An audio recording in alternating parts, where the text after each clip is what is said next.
Hello, I'm Chris Riley here at Northwest Florida State College, and I'm here to interview Ben Merrell from Hydro Flyboarding. Hopefully I got that right. Right. We're going to talk about flyboarding, where it started, and a little bit of the history. So can you tell me a little bit about that? Flyboarding is a new sport that came to the States around 2012. It's a water-powered jet board, similar to a jet pack. There's a hose attached to a ski. The ski pushes the water through the hose. And in our apparatus, instead of a jet pack, it's two wakeboard boots that lift a rider up in the air. And based on your balance and the power from the ski, you fly through the air like the Silver Surfer. It's almost like you're a bird above the water. Right. We like to say superhero. In the sport. Superhero. I like that. Well, where do you think the sport will excel, or where you think it's going to be going to? The sport has evolved a lot in the last few years. There was a main manufacturer, the Flyboard, and the sport actually started being called Flyboard. And several other manufacturers have come out. The boards have progressed immensely. The competition, the level of flyers has progressed. When I first started back in 2012, I would describe it to people, and they're like, yeah, with the parachute. And no, it's not. It wasn't kiteboarding, it wasn't parasailing. And now you tell people what it is, and they know. They know it's a flyboard. And some people even know, I saw that on YouTube, that's not a flyboard, that's the other one. And so there's other products. So as it catches on, a lot of new sports you see spring up and then kind of die out to a little faction. It's still growing, and so, I have hopes being involved in it to see it, to an X game level or something like that. Something like X Games. So you do picture it to be on ESPN someday? Absolutely. Okay. I think it could be for sure. Awesome.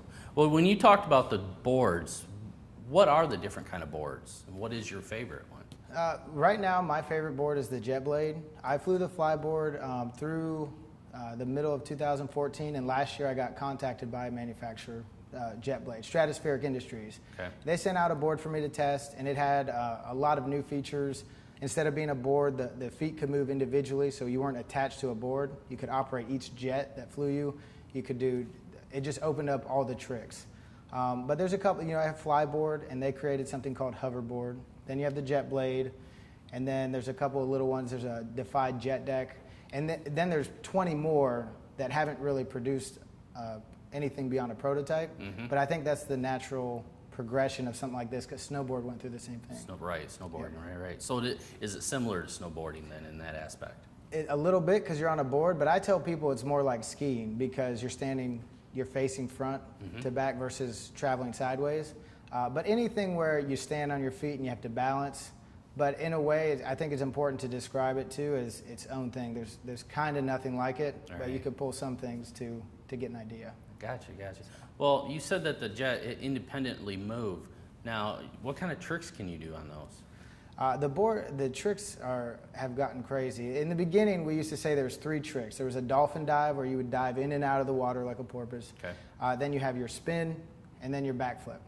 And then you could build on that. You could do 3 spins, so a 1080, or a double backflip. And then we started combining. You do a dolphin run and come into a 1080 double backflip.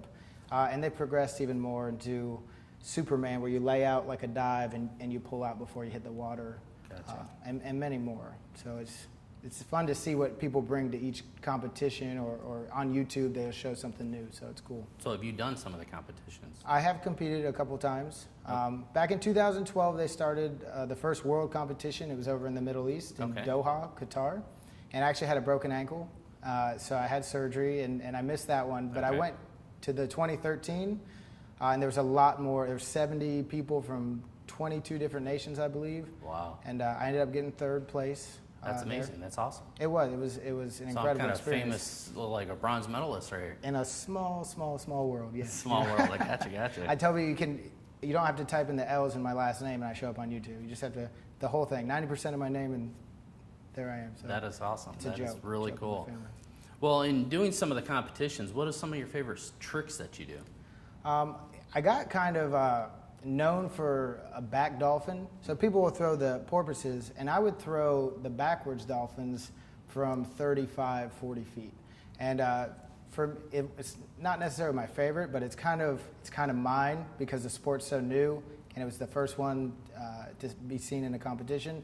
But I really like combining the spins into the backflips. If I can do like a 1440 into a double backflip and things like that, Gotcha. and then come out in a spin, which is much more possible on the Almost boards. like a corkscrew going up. Yeah, you spin, you complete rotations, Water. and then right at the top of it, you just Do the backflip. crank a backflip. So the spray is going everywhere. Oh yeah, we actually made a poster. It looks like we put "Is it in your DNA?" because it spins so good it creates helix. Ah, gotcha. And so when you capture it in a picture, you can see the trace of the water, and that's some of the coolest pictures. In a flip, you don't know exactly what happened, but you see just this water still captured in this moment, and you're just trying to imagine what did that guy just do? What did he do, to right, make it do right. that.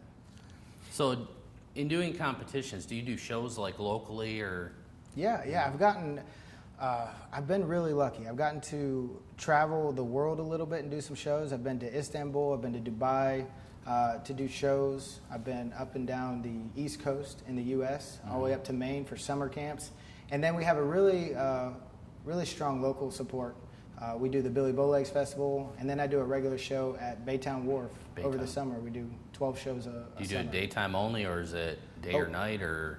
Most of our shows we do at nighttime. We might do a daytime demo for people to see what's going on, but then at night we put a light suit on.